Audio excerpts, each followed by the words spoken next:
जय माता की, जय पिता की, जय गुरु पीरों की, अपने अपने गुरु महाराज की जय, अपने माता पिता की जय, भक्तों की जय, सब संतों की जय। आज फिर आपके साथ एक नया प्रश्न और एक नए क्वेश्चन के साथ। किसी ने आज मेरे को एक क्वेश्चन भेजा है कि महाराज जी, भगवान हमारी इतनी परीक्षा क्यों लेते हैं? जितना हम उनके करीब जाना चाहते हैं वो हमें क्यों इतना उलझाते हैं, और हमारे जीवन में इतनी उलझनें क्यों आती हैं? तो इस बारे में एक क्वेश्चन आया है, तो उस पर ही मैं जानना चाह रहा हूँ कि उलझने जीवन का एक क्वेश्चन है। कि कोई भी चीज़ हमें जीवन में सरलता के साथ नहीं मिलती। अगर कोई चीज़ हमें सरलता के साथ मिलती है तो हम उसकी कीमत को नहीं समझ पाते, उसे हम जल्दी भूल जाते हैं। और कोई चीज़ हमें संघर्षमय के साथ मिलती है तो हमें वो चीज़ याद आती है और याद रहती भी है, और हम उसकी कीमत जानते हैं तो उसको उसी तरीके से खर्च करते हैं। एक छोटा सा उदाहरण देता हूँ। हमारे माता पिता के द्वारा दिया गया पैसा, हम उसकी कीमत नहीं जानते हैं, उसको इधर उधर फालतू पैसा खर्च कर देते हैं। वही जब हम कमाने लगते हैं, नौकरी करते हैं, जब हम पैसा कमाते हैं, बड़े एक एक पैसे को बड़े हिसाब से खर्च करते हैं। अपने बच्चों को या अपने पड़ोसियों, अपने दोस्तों में बड़े हिसाब से खर्च करते हैं। तो मेहनत से कमाई गई चीज़ उसकी कीमत है। कभी भी किसी चीज़ को मेहनत से कमाइए, मेहनत कीजिए, वो आपको लंबा चलेगा।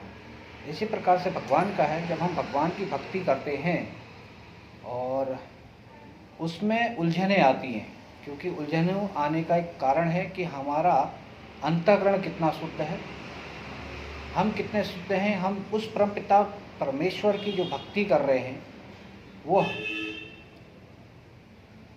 किस मार्ग से और क्या सोच के कर रहे हैं। पहली बात कि क्या हम पहले से ही लालयित हैं, हम कितना उस पर विश्वास करते हैं, बिगर विश्वास के क्या हम वो पाना चाह रहे हैं। अगर हमारे पास विश्वास नहीं है तो उलझन होगी ही होगी। जब विश्वास है, और उलझन तब नहीं होती जब हमारे पास विश्वास होता है, और जब हम पूर्ण विश्वास उस पर करते हैं, क्योंकि हम परमपिता परमेश्वर की भक्ति कर रहे हैं, तो वही उन चीज़ों को सुलझाने वाला, हमारे जीवन के हर क्वेश्चन को। तो कभी भी किसी परमपिता परमेश्वर की आप भक्ति कर रहे हैं, उसमें अगर उलझन आ रही है, समझिए कि आपका अभी कोई कर्म कटा नहीं है, अभी कर्म कटा नहीं है। और इसलिए भगवान बार बार आपसे कह रहे हैं कि आप तालीनता से, मन से कर्म करिए। और जब आप मन से कर्म करेंगे, अंतःकरण से कर्म करेंगे, समर्पण भाव से कर्म करेंगे, तो आप उस उलझन से बाहर निकलेंगे ही निकलेंगे। और ये आपका जैसा क्वेश्चन जितने लोगों का है, मैं समझता हूँ सबको इसका उत्तर मिला होगा।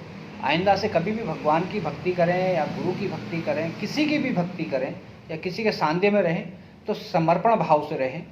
सबसे पहले समर्पण होना चाहिए, आत्म शुद्ध होना चाहिए, तब देह शुद्ध होगी। आत्मा और देह शुद्ध होगी तो परमपिता परमेश्वर स्वयं मिलेंगे गुरु के माध्यम से।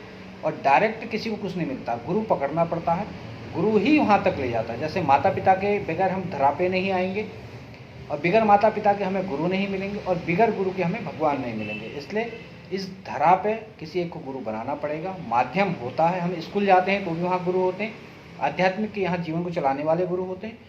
और इसी का उदाहरण है कि इस धरा पे जब विष्णु जी आए राम रूप में, उनने भी गुरु बनाए, कृष्ण जी आए तो उनने भी गुरु बनाए। इसलिए बिगर गुरु का धरा पे इस मृत्युलोक में कोई नहीं है। इस मृत्युलोक में आकर के गुरु सबको बनाना पड़ता है, गुरु की आज्ञा पे चलना पड़ता है। जब हम गुरु की आज्ञा पे चलेंगे तो हमारा मार्ग प्रशस्त होगा, हम निश्चल भाव से आगे चलेंगे।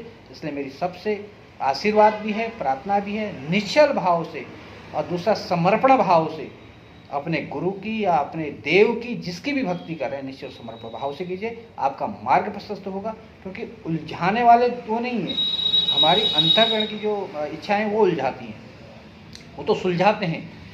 इसलिए अंतःकरण के भाव से उसको भजेंगे, जो भी आप चाहेंगे उसमें वो पार लगाएंगे। और अंतःकरण से आप कीजिए जो भी आप कर रहे हैं। माँ कृपा करे।